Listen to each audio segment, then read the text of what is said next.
we have to design a system in order to do this and not have a favorites list. So partnerships, they fail when we rely upon our memory or feeling good that day or not feeling good or picking one person over another person. Hello, and welcome to the Influence and Growth Mastery Podcast, where high-performing CEOs and entrepreneurs learn to scale smarter. I'm Tanya Gossage, founder of Gossage Consulting and the Power Connectors. Right here, every week, you're going to discover the real strategies in referral marketing, authority building, and AI-powered automation to help you attract high-ticket leads and grow through smart connections, not cold outreach. I used to chase clients, and now I curate collaborations. And one that has shifted, turning referrals into reoccurring revenue. Today, I'm going to show you exactly how I went from closing deals one by one to building partnership that has ended up paying me for years now, ever since I've retired from corporate banking. And if you've ever felt exhausted by the constant hunt, always needing another client, this episode is going to be for you. Because I've learned the hard way, stability doesn't come from more sales. It comes from the right relationships. And so today we're going to be talking about three different things. One is what pushed me from pivoting from banking to business ownership. Two, how I accidentally discovered that connecting people is a skill set. Yes, I accidentally discovered it. And three, the framework that I still use today to turn relationships into revenue. I want to start off by telling you a story. So when I left the bank, I was referring my old vendor relationships, my partners that I had in banking, to my new relationships, which were my financial institutions. They wanted to know, let me just back up one step here. They wanted to know, Tanya, who did you use for this? Because they knew we were a great bank. I mean, we did 15 acquisitions in 7 years. And so they knew we were great. And everybody wanted to know how we did it, who we used, and that was always top secret information. And so we didn't want to let that out. We didn't want people knowing our secret. But when I left and people were hiring me, they were, who was this vendor? Who was that vendor? And so what I would do was I started connecting my new relationships with people that I knew. And so what I would do was after doing the introduction, we would start negotiating contracts, if you will. And so I would help them with the negotiation. We would close the deal, and then I would help that financial institution do the integration or the acquisition, whatever it ended up being. And so what happened was there was something that I noticed. I noticed that I was excellent at referrals. I noticed that I was excellent at connecting people. And I noticed that when you have a know, like, and trust factor with somebody, it is so much easier to do a transition, if you will, to make a sale, if you will. And so I had all of these people that were asking me if that was built into my contract, which honestly, it was not. These things were just happening as I was building these relationships. And so it was funny because when people would say, what are you charging for that? I would say, I'm not charging anything. Isn't that what friends do? We refer people to people, and we just do that.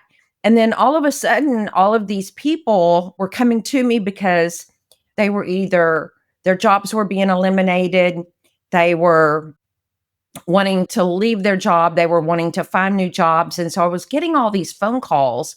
People were asking me if I would look at their resumes and just all of these various things happening. And I would just pick up the phone and call people and I would say, look, if you need a great employee, this person would make you a great employee. Some of these companies I knew, some of them I didn't. And I was sending resumes to people. And because people had heard of me through LinkedIn or their boss knew of me, I would say, I know your boss, but I thought I would start with you because you're the leader of this department, blah, blah, blah, blah, blah. And again, there was this no like and trust factor because they knew me through somebody else. So I was able to get people these jobs. And again, people were saying, are you charging for this? And I would be like, no, friends do this for friends. But I have to tell you, after about a year of that and getting that question over and over and over, I was like, what do these people know that I don't know? And so I finally was like, after COVID hit, I was like, there's got to be something to this. I've got to figure out a way that I can start a business connecting people to people, referring people to people, and getting paid for this. And so I have to tell you that that's when things clicked. I wasn't leaving relationships behind necessarily, but I was monetizing things right away whenever I made a decision to stop consulting with financial institutions and doing what I do today, connecting people and monetizing that. And so there's really something to learn here, and it's partnerships over prospecting. And so most entrepreneurs are trapped in this 30-day sales cycle, right? So every month, we start at zero. I was there, I did this too, but we start at zero. And so when you build strategic partnerships, your pipeline doesn't reset, it compounds. So I stopped asking, who can I sell to? Okay, who can I sell to? I started asking, who serves the same client I do, but in a different way? Okay, so let's go back. Let's go back to my banking career. X vendor serves multiple companies, right? They just need introductions, correct?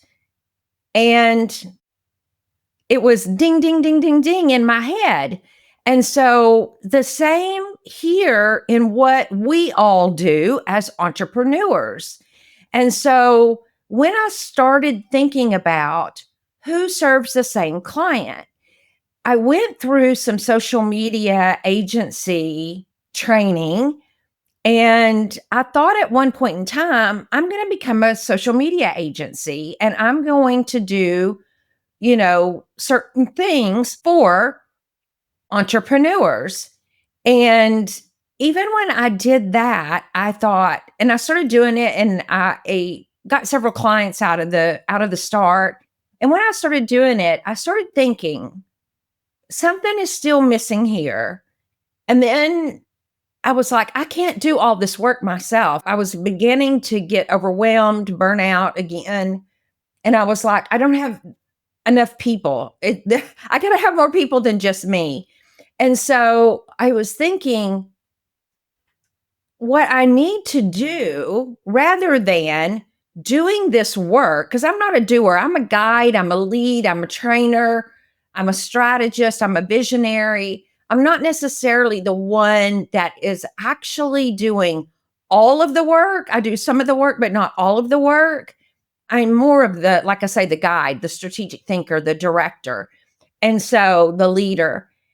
And so as I was doing that in the agency, I thought, I need to find companies that I can do the work. I need to go get the business and then delegate the work. And so I did that. But then I was like, something's still missing here. So I'm an experimenter too. So I kept working with that and working with that. And then I thought, I just need to back up here. And what I need to do is I just strictly need to be the connector. I am a connector. And so I was like, okay, I need to be finding entrepreneurs can be strategic partners with me that want to pay me a commission to put butts in the seats or whatever. What's interesting is prior to doing this, I had a company hire me, had actually a couple of companies hire me, send me to conferences. One particular company hired me. I went to a conference. All I did was visit people. I went to vendor after vendor after vendor and smooshed with them, if you will. And what is so interesting is I found 9 vendors for a company and come back and actually I found 11. They needed 9. Came back. We talked about them. I then called the companies and said, here's why I really talked to you. Would you be interested in a partnership with this particular company? Let's do a Zoom call. You show them what you do. If they agree, then we'll do a contract and we'll do business together. And so then I negotiated contracts with this company and we closed business. So cool. I absolutely loved it. But that's when it really was like, I can do this and make money. I mean, I closed deals and some of my commissions were over 100 grand. And so I was like, this is what I want to be doing. And so today, so let's fast forward. So today I host a lot of networking meetings where I connect people to people, find out their pain points. I find out what their needs are. And then I connect them. And I have all these strategic partners that I have partnered with, and then they pay me to go and find them clients. And I absolutely love it because that's what I do really well. But then I also refer people where I don't get paid. And I really love that really well. And so, but in doing this, I also have found, and I found this in leadership in working with the bank, so many leaders are trapped in their cycle and they can't literally go out and find business because they're so stuck wearing all of these hats that we wear every single day.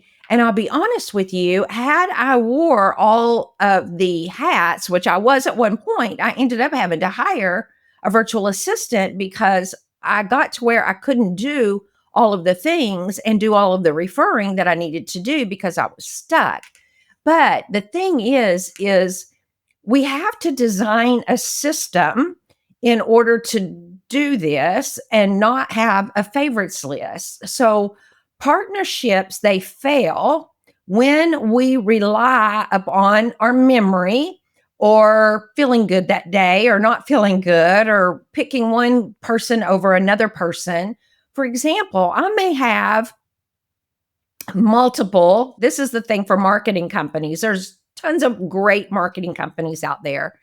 And I have multiples that I like to refer to. But the thing is when you find somebody that needs a marketing company, you try to do the best fit. And if you've got 2 or 3 that you want to recommend, it's getting them on a call or calls with all of them and say, here's the ones that I would recommend that I think would be the best for you. And then let them choose who that is that they want to go with, whether it's one of the ones that will pay you a commission anywhere from 10% to 30 or 40% of the closing amount, or whether it's one of the free ones. You don't decide, they decide. And that's what I love about it. But I ended up, I'm fast forwarding just a little bit here and I'll come back to this. But I ended up, because my ecosystem got so big, I started creating a website to put all of these people in because you cannot rely on your memory to always know who you're going to refer to. I had one that came up in Alignable the other day. We were on a call, and when we asked for what your best referral for this week looked like, somebody said, I need a referral to someone who does loyalty programs.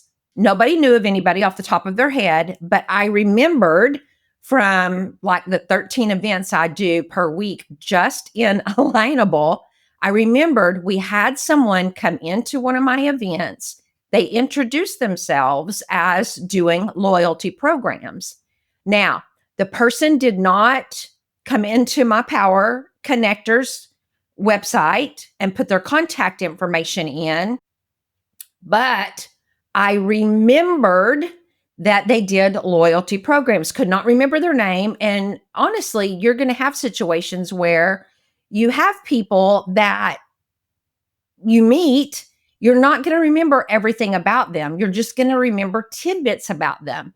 And this is the great thing about having a system is I keep all, and I mean all of my messages, whether they come through LinkedIn, whether they come through Facebook Messenger, whether they come through my Alignable DMs, whether they come through WhatsApp, whether they come through GroupMe, wherever they come through, I keep them in addition to putting the ones that I can into my CRM, because not everybody you're allowed to just, put their contact information over in your CRM.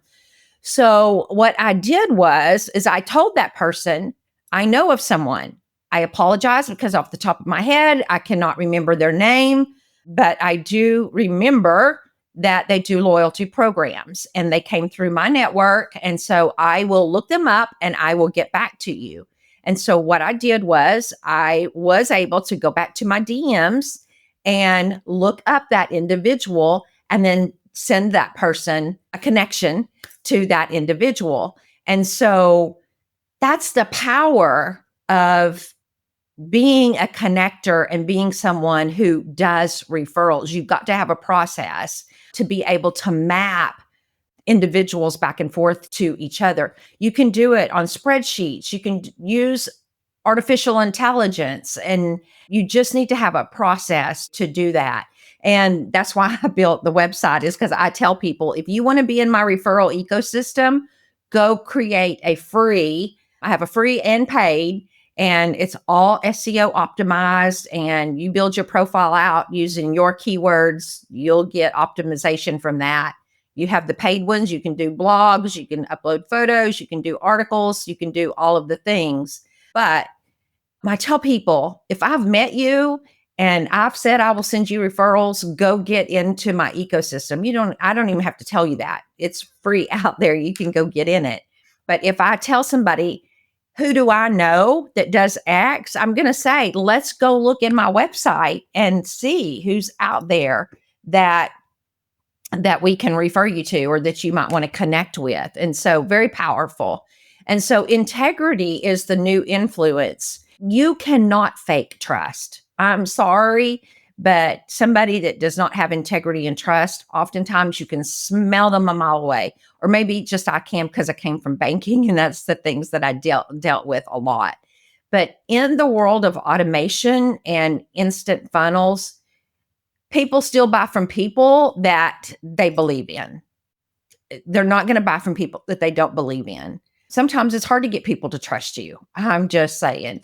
But my best partners aren't the ones who make the most noise online. They're not. They're the ones who follow up. They follow through offline as well as they do online. And I'll have to tell you, that's your edge. You've got to follow up. When your name equals results, you don't have to chase attention. Attention is going to find you. I do not hurt for people wanting on my podcast. In fact, I need to be following up with people that have sent me emails. I probably have 10 emails from podcast agencies wanting to get anywhere from 2 to 5 people on my podcast. And I need to be following up with them. I need to be reading their emails. I see them come through and I'm like, oh, heavens, I've got to get to these people. But, looking back, leaving the bank, I'm going to say that was one of the best decisions that I've ever made. Not because I quit a career, but because I have claimed a calling. I felt like that I did a great job while I was there. I feel like I fulfilled everything that I was meant to do there, did a great job. I loved being there. I loved being there. I thought I would retire there. But this calling that I have, connecting people to people and being able to help people grow their businesses through connections, I absolutely love it.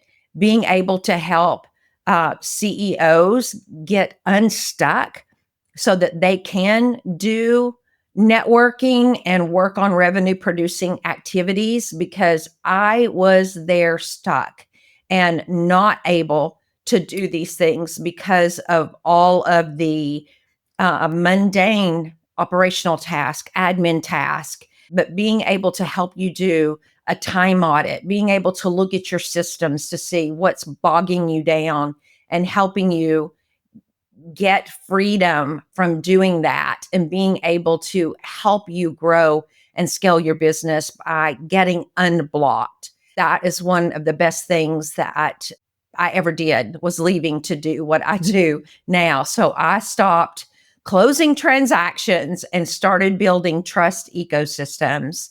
And again, it's just it greatest thing I've ever done. So here's your takeaway. Here's your takeaway. Your next growth stage will not come. Hear me out here. It is not going to come from harder work. It's going to come from stronger alignment. Who do you know? Who do you know? Who do you know that can connect you to your next strategic partner? Who do you know that can get you to that next client? Who do you know that's going to help you relieve the next thing off of your task list?